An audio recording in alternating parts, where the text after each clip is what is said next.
नमस्कार दोस्तों, आज हम बात करेंगे यूएपीए एक्ट के बारे में, जिसमें गिरफ्तारी के नाम से ही कांपने लगते हैं लोग। अगस्त 2019 में इसका अमेंडमेंट बिल पार्लियामेंट में पास हुआ था, जिसके बाद इस एक्ट को इतनी पावर मिल गई कि किसी भी व्यक्ति को इन्वेस्टिगेशन के आधार पर टेररिस्ट घोषित किया जा सकता है। सबसे पहले आपको बता दें कि यूएपीए का full form unlawful activities prevention act होता है। इसका मतलब है गैर कानूनी गतिविधियां रोकथाम अधिनियम।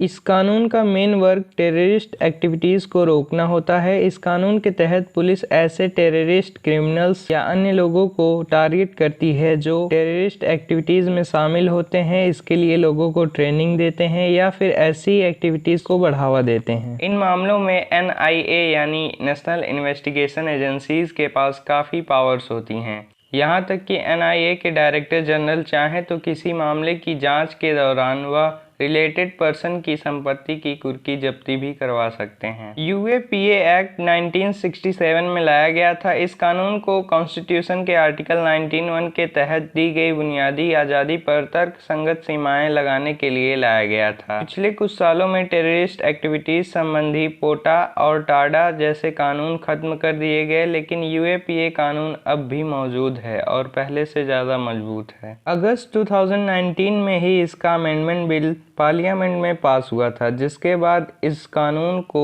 इतनी पावर्स मिल गई कि किसी भी पर्सन को इन्वेस्टिगेशन के आधार पर टेररिस्ट घोषित किया जा सकता है। पहले यह पावर्स केवल किसी ऑर्गेनाइजेशन को लेकर थी, यानी इस एक्ट के तहत किसी ऑर्गेनाइजेशन को टेररिस्ट ऑर्गेनाइजेशन घोषित किया जा सकता था। पार्लियामेंट में अपोजिशन पार्टी को आपत्ति पर होम मिनिस्टर अमित शाह का कहना था कि टेररिज्म को जड़ से मिटाना गवर्नमेंट की प्रायोरिटी है, इसलिए यह अमेंडमेंट जरूरी है। इस एक्ट के तहत किसी पर्सन पर शक होने मात्र से ही उसे टेररिस्ट घोषित किया जा सकता है। इसके लिए उस पर्सन को किसी टेररिस्ट ऑर्गेनाइजेशन से रिलेशन दिखाना भी जरूरी नहीं होगा। टेररिस्ट का टैग हटवाने के लिए उसे कोर्ट के बजाय गवर्नमेंट की बनाई हुई रिव्यू कमेटी के पास जाना होगा। हालांकि बाद में कोर्ट में अपील की जा सकती है। यूएपीए एक्ट के प्रोविजंस का दायरा बहुत बड़ा है, इसी वजह से इसका इस्तेमाल क्रिमिनल्स के अलावा एक्टिविस्ट और आंदोलनकारियों पर भी हो सकता है। यूएपीए के सेक्शन 2 के तहत भारत की टेरिटोरियल इंटीग्रिटी पर सवाल करने को भी इलीगल एक्टिविटीज़ में शामिल किया गया है।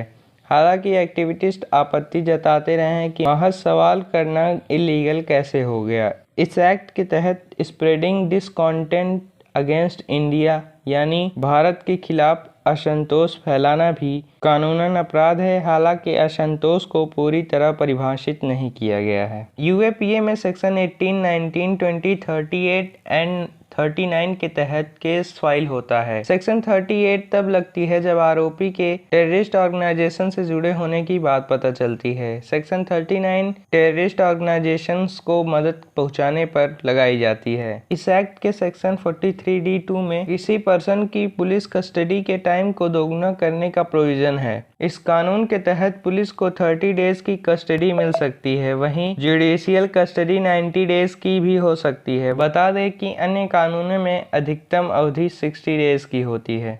अगर किसी पर्सन को यूएपीए के तहत केस फाइल हुआ है तो उसे एंटीसिपेटरी बेल नहीं मिल सकती है। यहाँ तक कि पुलिस अगर उसे छोड़ भी देती है तब भी उसे एंटीसिपेटरी बेल नहीं मिल सकती है। दरअसल यूएपीए के एक्ट 43D(5) के मुताबिक कोर्ट पर्सन को बेल नहीं दे सकता अगर उसके खिलाफ प्राइमा फेसी केस यानी प्रथम दृष्टया केस बनता है। Illegal organisation, terrorist gang organisations की मेंबरशिप को लेकर इसमें सेवर पनिशमेंट के प्रोविजंस हैं। गवर्नमेंट द्वारा घोषित टेररिस्ट ऑर्गेनाइजेशन का मेंबर पाए जाने पर लाइफ टाइम इम्प्रिजनमेंट की सज़ा मिल सकती है, लेकिन यूएपीए एक्ट में मेंबरशिप को लेकर कोई स्पष्ट परिभाषा नहीं है।